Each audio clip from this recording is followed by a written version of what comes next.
Lions TV, this is a post-match analysis video for yesterday's very frustrating, very disappointing 1-0 home defeat against Burton Albion. It's their first win since September. It's the first goal they scored away from home in 5 matches. Well, that was the 6th match. Yeah, I was debating actually whether to bother doing this one today or not really. I mean, enough videos have gone up on the channel over the last day, and you know, how much analysis you need of a very, very disappointing performance. Let's take a look at the 11 that started the match. So for the first time in a long time, really, there was a lot of people unsure what the starting 11 was going to be. There was various options. Jordan Archer in goal. Conor McLaughlin right back. James Meredith left back. Sean Hutchinson and Tony Craig in the centre of defence. Aidan O'Brien on the left. Jed Valar on the right. Giorgio Saville and Ryan Tunnicliffe in the central midfield. And up front, the formerly deadly duo of Steve Morrison and Lee Gregory. The game was just a nothing game. It's going to be a struggle to make this up to 3-4 minutes, but I'll have a go.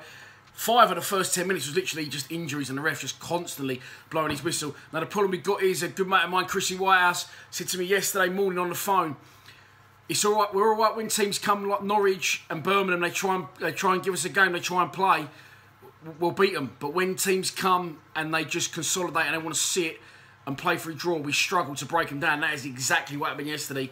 It happened at home a lot last year. Listen, I'm not knocking it. We've come a long, long way in a year, and things are a million times better. We're in a much better position than we was 12 months ago. But he was right. We haven't got much idea, and that was one of the reasons I said I would have played Fred yesterday, because as much as I do rate Aidan for his goal threat, if nothing else, he cuts in from the left, and our only one threat really of any sort of delivery to the front two is Jed Wallace.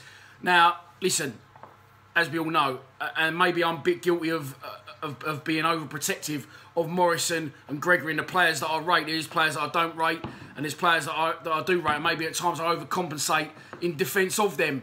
But, you know, yes, they've only scored 1 goal, and so things have definitely got to change. But in their defence, could you say they had any deliveries, crosses into the box, clear-cut chances to shoot? And that comes from further back on the pitch. That comes from midfield. So yesterday, you know, midfield, Jed Wallace tries so hard. He almost tries too hard at times, because he knows, I think he feels the weight of the fans and the expectation that he's the only one that can really unlock the door. And that's why I play Fred.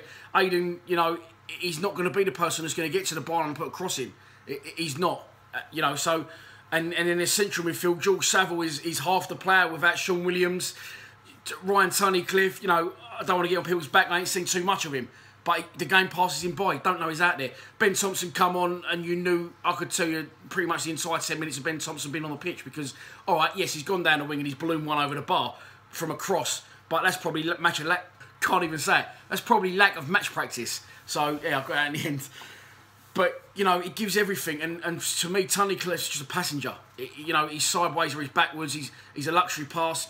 Anyone get out of their feet and knock a lovely ball sideways to Conor McLaughlin and look technically good. It's not enough for me, and we're badly missing Sean Williams. Yeah, it's a tough one. On to Sunderland next is an international break, obviously, and then we'll be going up to Sunderland, who haven't won a home match in well over a year. So the writing's on the wall there. But at least we'll have a nice weekend out in Newcastle. Please subscribe to Lions TV. Come on, you Lions.